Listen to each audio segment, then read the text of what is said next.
ஆன்மீக நண்பர்கள் அனைவருக்கும் அன்பு கலந்த வணக்கங்கள். இன்றைக்கி ஆன்மீகம் சம்பந்தமான பதிவில் என்ன விடயம் பார்க்க போகிறோம் அப்படின்னு சொல்லி பார்த்தீங்கன்னா, மருதாணி செடி வீட்டில் இருந்தால் இதை செய்யாதீங்க, என்ன செய்யக்கூடாது அப்படின்னு சொல்லி தான் பார்க்க போகிறோம்.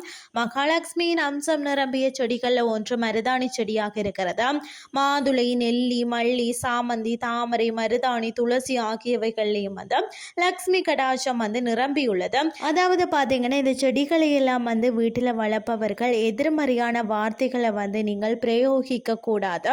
அந்த வகையில் மருதாணி செடி வீட்டில் வளர்ப்பவர்கள் செய்யக்கூடாத சில விஷயங்கள் என்னென்ன அப்படின்றத பற்றி தான் நாங்கள் இன்றைக்கு பார்க்க போகிறோம். ஆன்மீகம் சம்பந்தமான விடயத்தில் நிதிகளுக்கெல்லாம் அதிபதியாக இருப்பவர் தான் குபேரன்.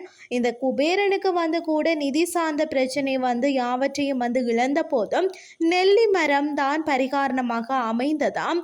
நெல்லி மரம் வளர்ந்ததால் தான் நிதி சார்ந்த பிரச்சனைகள் தீரும் என்பது ஐதீகம். அதுபோலதான் மருதாணி செடி வீட்டில் வளர்ப்பவர்களுக்கு மங்கள காரியங்களுக்கு குறைவிருக்காது என்று சொல்லப்படுகிறது. அடிக்கடி சுப நிகழ்ச்சிகள் அந்த வீட்டில் நடைபெறுமாம். விருந்து விசேஷங்கள் அதிகமாக கலந்து கொள்ளக்கூடிய வாய்ப்புகளும் கிடைக்கும் அப்படின்னு சொல்லி கூறப்படுகிறது. மருதாணி செடி மனதிற்கு மகிழ்ச்சியை கொடுக்கக்கூடியது. மருதாணியை பெண்கள் கையில் எப்போதுமே இருப்பது மிகவும் ராசியானது.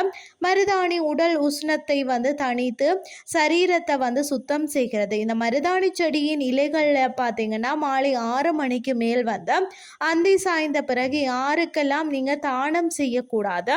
தெரிந்தும் தெரியாமலே நீங்கள் இந்த விஷயத்தை இனி செய்யாதீங்க. பொதுவாகவே 6 மணிக்கு மேல் எந்த விதமான செடிகளையும் தொந்தரவு செய்யக்கூடாது.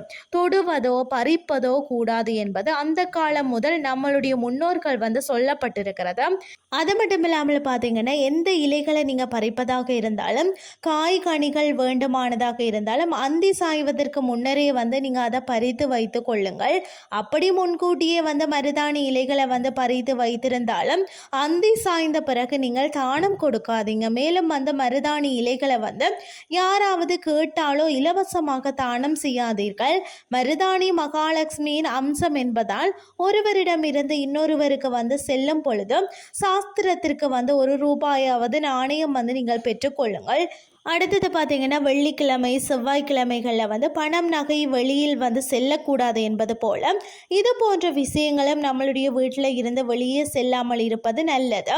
நெல்லி மரம் வைத்திருப்பவர்களும் நெல்லிக்காய்களை மற்றவர்களுக்கு கொடுக்கும் முன்னர் 1 ரூபாயை பெற்றுக்கொண்டு அதுக்கு பிறகு நீங்கள் தானம் கொடுங்கள். 1 ரூபாயில் யாரும் குறைந்து விட போவது கிடையாது இல்லையா. தானம் பெறுவர்களும் தானம் கொடுப்பவர்களும் செல்வ செழிப்புடன் இருக்கணும் அப்படின்னு சொன்னால் மகாலட்சுமியின் அருளோடு இருக்க இந்த 1 ரூபாய் வழிவகை செய்யும். எனவே தயங்காமல் தானம் கேட்பவரிடம் இதை எடுத்து கூறி வாங்கி வைத்து கொள்ளுங்கள். வீட்டில் இருக்கும் ஆண்கள் மருதாணி அரைத்து வைத்து கொண்டால் எந்த காரியமும் தடை இல்லாமல் வெற்றி பெறும் என்பது நம்பிக்கையில் உண்டு.